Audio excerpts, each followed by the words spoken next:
Experiment ചെയ്യാൻ പോവുകയാണ്. അപ്പം നമുക്ക് കോഡ് എങ്ങനെയാണെന്ന് നോക്കാം.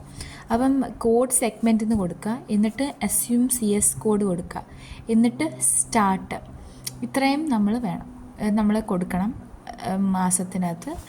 എന്നിട്ട് ഞാൻ ഇത് കൊടുത്തേക്കുന്നത് എൻ്റെ അവസാനത്തെ റിസൾട്ട് സ്റ്റോർ ചെയ്യാൻ വേണ്ടി.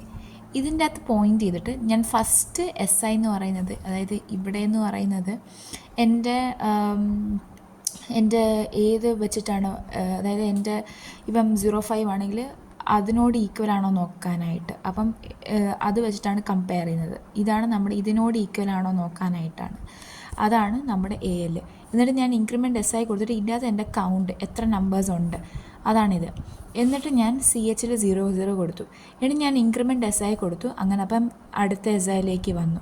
അപ്പോഴത്തേക്ക് എന്ത് ചെയ്തു, നമ്മൾ കൗണ്ട് ഡിക്രിമെൻറ്റ് ചെയ്തു, കാരണം 9 ഓക്കെ. എന്നിട്ട് ഞാനാണെങ്കിൽ കമ്പയർ ചെയ്തു എൻ്റെ SIയുടെ വാല്യൂം എൻ്റെ ALൻ്റെ അകത്തുള്ള വാല്യൂം. SIയുടെ വാല്യൂം ALൻ്റെ ഈക്വൽ ആണെങ്കിൽ jump equal L1, move DL 0FH. DLനെ എടുത്തിട്ട് നമ്മൾ DIയുടെ ഇങ്ങോട്ടേക്ക് മൂവ് ചെയ്തു. എന്നിട്ട് പിന്നെയെന്ന് വെച്ചാൽ നമ്മൾ കമ്പയർ ചെയ്യും,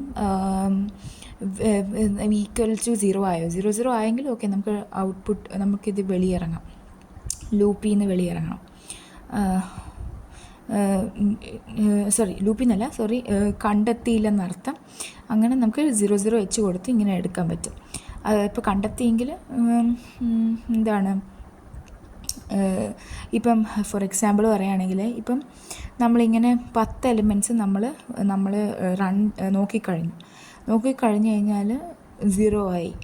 അപ്പം ഞാൻ എന്ത് ചെയ്യും, 10 എലിമെൻറ്റ്സ് നോക്കിക്കഴിഞ്ഞു, 10 എലിമെൻറ്റ്സിലും കിട്ടിയില്ല. അപ്പോൾ ഇത് ചെയ്തിട്ട് ഇങ്ങനെ പോവും. ഓക്കെ, അങ്ങനെയാണ് സംഭവം. എവിടെയെങ്കിലും കിട്ടിപ്പോയി കഴിഞ്ഞാൽ ഇവിടെ വന്ന് ഇത് എക്സിക്യൂട്ട് ചെയ്യും. ഇതാണ് സംഭവം. എന്നിട്ട് കോഡ് എൻഡ് സ്റ്റാർട്ട്.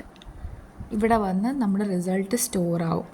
ഈക്വൽ ആണെങ്കിൽ 00H വരും, അല്ലെങ്കിൽ 00FH വരും.